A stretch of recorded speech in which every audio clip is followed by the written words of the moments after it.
what I wanted to do was show this yet again. I did do a video back in the gap, being a lot more concise and a lot more clear as to what the results entailed. Now, I know it's not even a concept, it's an actual thing.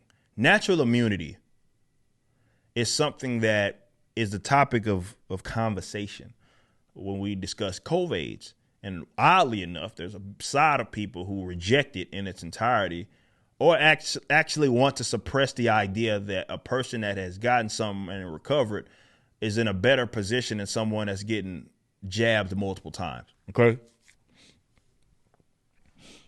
I'm going to show you this study, of course, in preprint by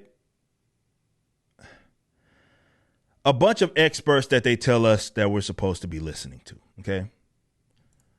And in doing so, they have come to a conclusion which is rather maybe potentially uncomfortable for some people.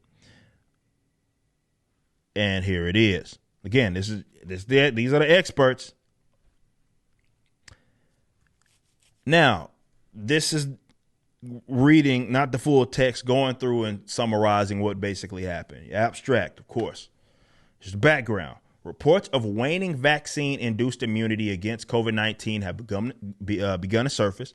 With that, the comparable long-term protection conferred by previous infection for SARS-CoV-2, the COVIDs, remains unclear. And that's what you think a lot of scientists would be more so interested in. You see a boatload of these sort of studies if that was the case.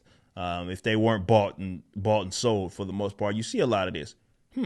This is weird. Why don't we look into that shit? Now, the methods which are going to bore you to death, but here are what they're doing. It's an observational study. 3 groups. 1, people who have received 2 doses of BioNTech or Pfizer mRNA vaccine.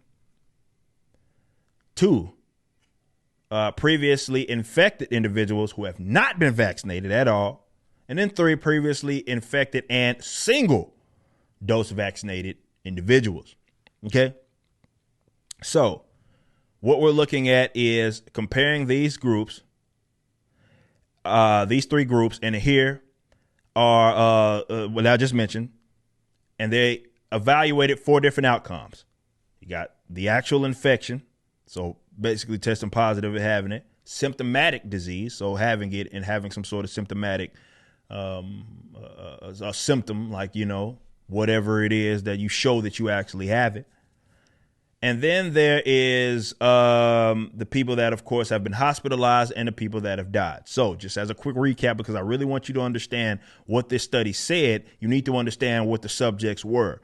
You have the 3 groups that are being compared: people that have not been have gotten it and recovered, and not had a vaccine at all, people who have had 2 doses of it, so being fully vaccinated, and then you have the people who have had it while also being jabbed only 1 time, so not being fully vaccinated.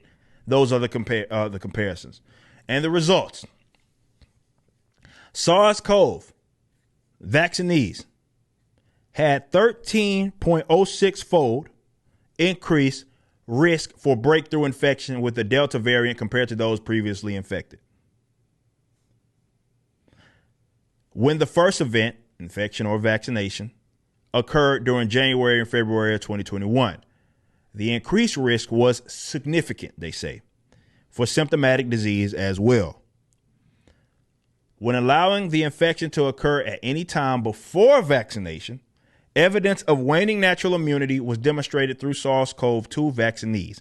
5.96 fold increased risk for breakthrough infection. And 7.13 fold increased risk for symptomatic disease. SARS-CoV-2 naive vaccinees were also at a greater risk for COVID-19 related hospitalizations compared to those that were previously infected. So according to this study, they're claiming that last bit is very important, that they were at greater risk. And these are the vaccinees, bros. They were at greater risk for both hospitalizations, in comparison to those who have gotten it and recovered. So what is the conclusion? And this really summarizes what the fuck's happening. The study demonstrated that natural immunity confers longer lasting and stronger protection against infection, symptomatic disease, and hospitalizations. So it looks like they didn't include deaths by the Delta variant specifically. So the one that they're referring to that is so dangerous. And that is in comparison to people that have been fully vaccinated. So 2-dose vaccine-induced immunity. So their claim, according to this study, okay, I'm going slow because I want you to understand it. They are saying that natural immunity, people that have not been vaccinated, people that have gotten it and recovered it, have longer lasting and a stronger protection against both infection and symptomatic disease in comparison to those that are fully vaccinated. That's what the experts on the study are saying. This isn't me telling you that there is no issues with the study. I'm just telling you that the experts that you told me to listen to came to a different conclusion than a lot of people are. Because the main conversation here right now is because we have so many, millions upon millions of people that have gotten COVID and recovered from it. Why are you lining up, or why are you trying to force them to get jabbed, especially once they recovered? Here's another important bit. Individuals who are both previously infected with SARS-CoV-2 and given a single dose of the vaccine gain additional protection against the Delta variant. So they are saying certainly in comparison to people that receive 2 doses, if you receive 1 dose and have fully recovered, you're in better shape. Okay? So they want you to get fully vaccinated, so basically receiving both vaccinations. And this study is making the argument that that could actually be fucking worse in terms of having longer lasting and stronger protection against both symptomatic disease and hospitalizations. Which, remember, that's all they care about now, because they can't say that you can't spread it because we know they can spread it. So now they care so much about the overwhelmed population, right? Or overwhelmed the hospitals.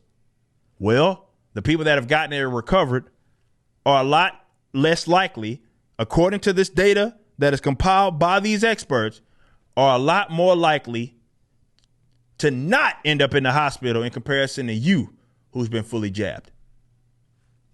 I'm just telling you what the experts said. This ain't me. This ain't my opinion. That's what the experts have shown in this study. The reason why this is so important and why I'm mentioning it in the way that I am is because, well,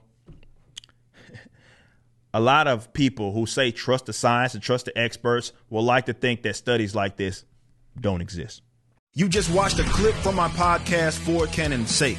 Catch us live at 12 p.m. throughout the week over at youtube.com/YoungRipper59 and follow us over at odyssey.com/@YoungRipper59. If you want to watch the entire video cast after the show is over, just be sure to become a member on the YouTube channel. Of course, the full audio portion of the podcast is available for free on all major digital platforms, or just visit forcanonsake.com.